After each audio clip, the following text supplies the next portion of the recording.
Restructuring, the only messiah that can salvage Nigeria.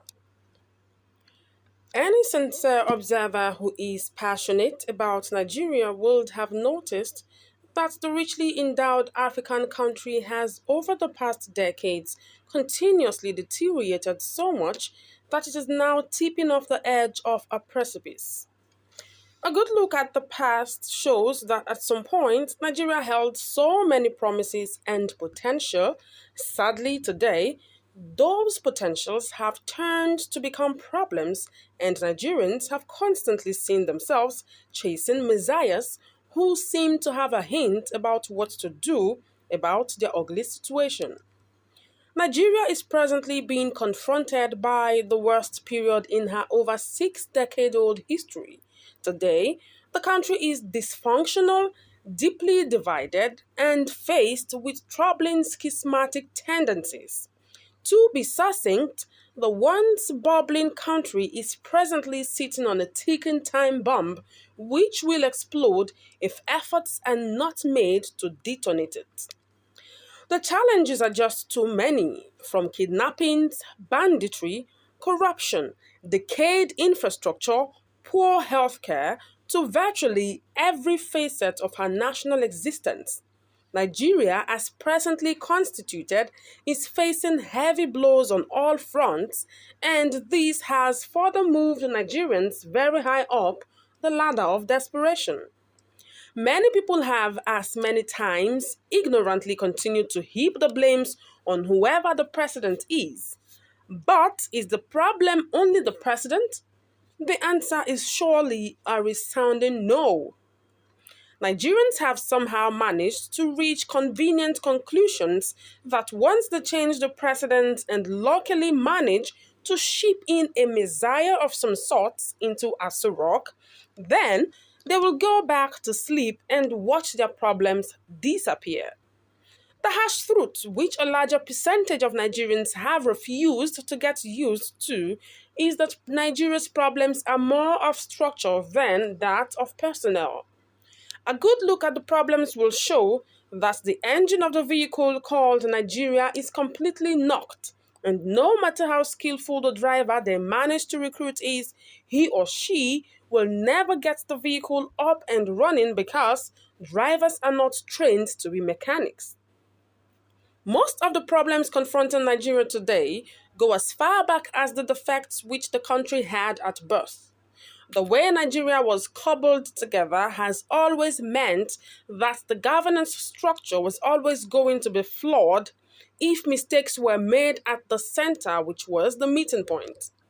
It is easy to recall that many centuries before anything territorial expression named Nigeria was even coined, many ethnic nationalities were actually living peacefully on their own.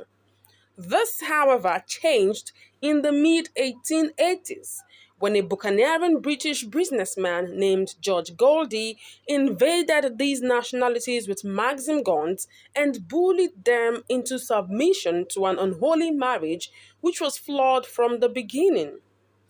After this short success, Sir Goldie constituted his newly captured territories into the southern and northern protectorates, which ran successfully as a business empire until he officially handed them over to the British government in the early 1900s.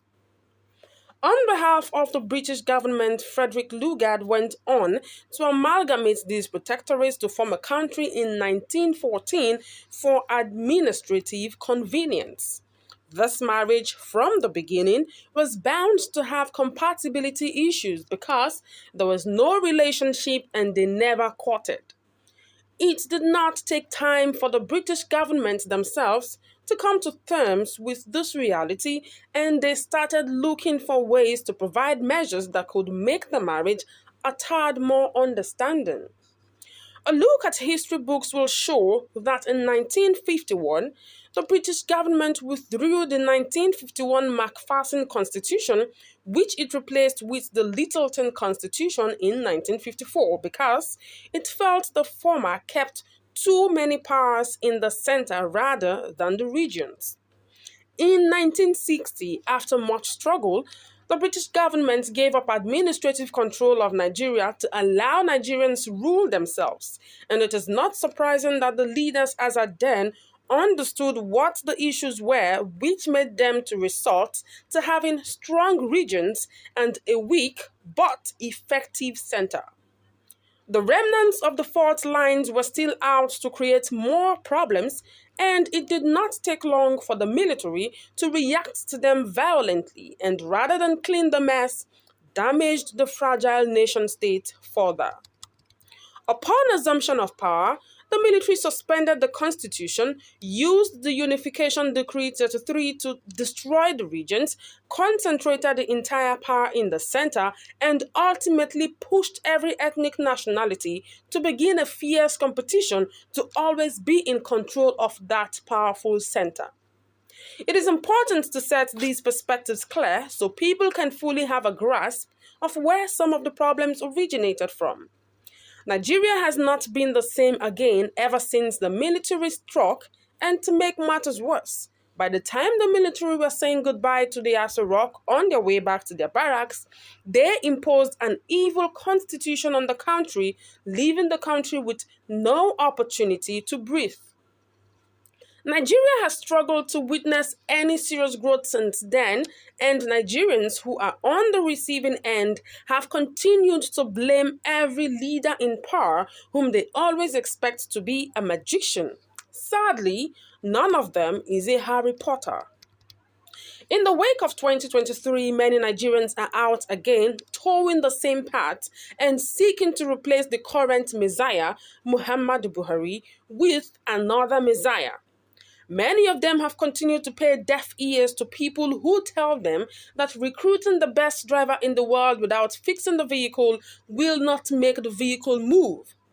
The truth remains that Nigeria as currently constituted cannot work, and anyone wishing for any change in the negative growth trajectory just by changing the precedent is only deluding him or herself. No Nigerian president who will be oath-bound to obey and defend the present 1999 Nigerian constitution will succeed in making any meaningful impact. It is rather surprising that many Nigerians know this already, yet they are out on the streets clamoring to have a new president who will operate under the same system.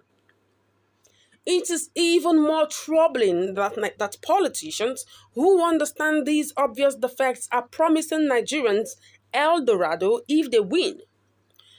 The truth remains that single-mindedly chasing political power via the 2023 elections without paying attention to the self-evident structural defects is mischievous. It is akin to dancing and entertaining visitors whilst one's home is burning.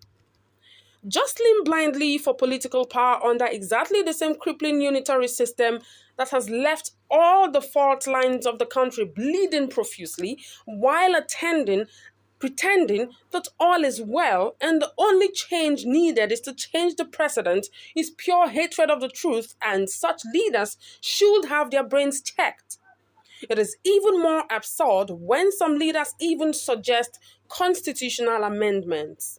The truth remains, pretending that piecemeal constitutional amendments will in one way or the other serve same purpose restructuring Nigeria would is plain self-deceit of a disturbing streak. Nigeria needs to be restructured, and the best time to accomplish such noble task is now. The friction that has been generated by the current state of the union is tearing the country down, and no meaningful progress can be achieved under such circumstances. Rather than trying to create non-extant messiahs out of mortal men, Nigerians must at this time jointly call for a peaceful restructuring of Nigeria.